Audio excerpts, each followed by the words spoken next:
Assalamualaikum warahmatullahi wabarakatuh. Kami dari kelas 1043 akan membuat video mengenai materi survival. Sebelumnya, perkenalkan nama anggota kelompok kami.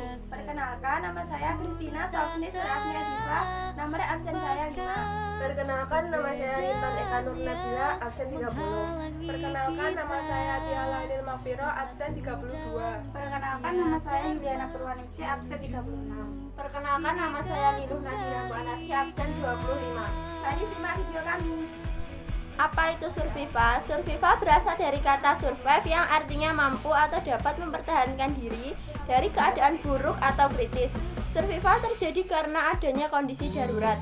Penyebab terjadinya survival adalah disebabkan oleh alam, kecelakaan, gangguan satwa liar, ataupun kondisi lain yang memaksa kita untuk mempertahankan hidup sebelum mendapatkan pertolongan atau keluar dari situasi yang tidak diharapkan tersebut.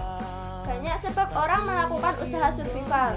Dalam keadaan survival, ada pedoman yang dapat diingat yaitu stop, yang merupakan singkatan dari S, yaitu stop atau sitting, berhenti dan duduklah, jangan panik. T, thinking, gunakan akal atau akan keadaan yang sedang dihadapi. O, observe, amati keadaan sekitar, tentukan arah, manfaatkan alat-alat yang ada dan hindari hal-hal yang tidak perlu. P, planning, buat rencana dan pikiran konsekuensinya bila sudah memutuskan apa yang akan dilakukan. Di sini saya akan menjelaskan tentang prinsip-prinsip survival. Prinsip-prinsip survival memiliki singkatan harus hidup. Yang pertama, H, hadapi setiap kesukaran dengan tenang dan bijaksana. Yang kedua, A, akal yang sehat adalah senjata yang paling ampuh dalam menghadapi survival. Yang ketiga, R, rasa takut dan panik harus dihilangkan. Yang keempat, U, usahakan mencari jalan keluar untuk membebaskan diri dari survival dan bergabung dengan kawan. Yang kelima, S, semangat dan keyakinan tetap hidup harus tertanam. Yang keenam, H, hindari dan jauhi tempat berbahaya yang dapat mengancam keselamatan diri kita dan hormati adat istiadat setempat serta tiru tata cara hidupnya. Yang ketujuh, I, istirahat dan tenangkan pikiran apabila timbul kekacauan. Yang kedelapan, D, dengar, lihat, dan waspada terhadap perangkat alam. Yang kesembilan, U, utamakan kesehatan dan keselamatan diri. Yang kesepuluh, P, praktekkan dan latih kembali pengetahuan dan keterampilan survival yang pernah didapat. Di sini saya akan menjelaskan mengenai teknik mencari hitungan dan cara membuat api tanpa korek api. Yang pertama, teknik mencari hitungan. A, membuat api dan asap untuk menarik perhatian. B, nyalakan lampu, merupakan alat yang baik apabila mengetahui Morse. C, kain berwarna. Pada pesawat terbang digunakan sebagai kain flanel. Untuk kapal laut dapat dilambungkan seperti semafor. D, kaca dan benda mengkilat dapat digunakan sebagai tanda dan marker. E, peluit dapat dibunyikan sebagai tanda atau isyarat. F, meninggalkan tanda-tanda jejak yang dapat dipahami oleh kawan. Dapat juga membuat huruf-huruf dengan jelas di pohon dan tanah, huruf SOS dan sebagainya. Atau menebang hutan, membuat lorong 5x5 meter dan membuat api unggun di lorong tersebut. Yang kedua, cara membuat api tanpa korek api. A, lensa cembung dengan pertolongan sinar matahari. B, gesekan bambu dengan bambu.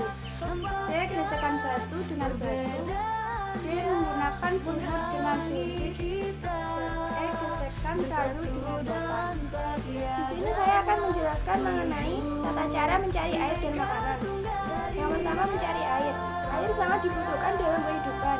Bila tidak menemukan air, berhematlah dengan air yang ada. Jangan minum air kotor, karena dapat membahayakan kesehatan. Apabila tidak menemukan air di atas tanah, berusahalah mencari dengan cara sebagai berikut. Yang pertama, menggali pada tanah yang gembur. Cari di daerah lembah, biasanya air dekat sekali dengan permukaan tanah. Yang kedua, di padang pasir dan tanah tandus. Perhatikan indikator penunjuk tempat adanya air. Burung, pohon, bekas binatang yang mengais-ngais, atau menggunakan kain untuk mengumpulkan embun. Dan yang ketiga, di pegunungan. Gali pada bekas aliran sungai, ambil lumut dan peraslah atau kumpulkan salju. Simpan di tempat yang kena sinar matahari tetapi terlindungi dari angin. Yang keempat, mengambil air dari tumbuhan dengan cara memotong. Adapun macam tumbuhannya antara lain A. Batang kaktus, B. rotan, C. palem, D. bambu, E. bonggol, pohon pisang, dan yang terakhir akar alang-alang. Yang kedua, mencari makanan. Rimba Indonesia menyimpan banyak sekali bahan-bahan makanan yang berupa tumbuh-tumbuhan maupun binatang. Persoalannya ialah bagaimana dan di mana untuk mendapatkannya, serta bagaimana cara mengolahnya. Yang mana dapat dimakan, yang mana tidak boleh dimakan, dan bagaimana cara memasaknya. Yang pertama, rapin, dan yang terakhir berburu. Di sini saya akan menjelaskan tentang pengertian survival kit dan sanjak. Survival kit adalah satu set peralatan atau satu kotak atau tas peralatan survival yang umumnya dapat digunakan untuk semua jenis daerah seperti gunung, hutan, padang pasir, dan pantai serta laut. Isi satu set survival kit menyesuaikan kebutuhan survivor. Pengertian dari sanjak. A. Jejak adalah tanda-tanda yang dibuat oleh manusia, binatang, dan benda-benda bergerak lainnya yang disengaja maupun tidak disengaja. B. Mengesan jejak adalah suatu ilmu untuk dapat mengikuti, mengetahui, mencari, dan mengajar seseorang atau kawan melalui tanda-tanda, bekas, atau bau yang ditinggalkan. C. Pengesan jejak adalah seorang yang terlatih untuk dapat mencari, menganalisa, dan selanjutnya menyimpulkan arti dari jejak. D. Tapak adalah bekas atau jejak yang ditinggalkan oleh benda-benda baik bergerak ataupun diam dan menyerupai bentuk benda yang sebenarnya seperti kaki, sepatu, tangan, ataupun lainnya. Sekian video penjelasan dari kelompok kami. Apabila ada kurang lebihnya mohon maaf. Saya ucapkan terima kasih. Wassalamualaikum warahmatullahi wabarakatuh.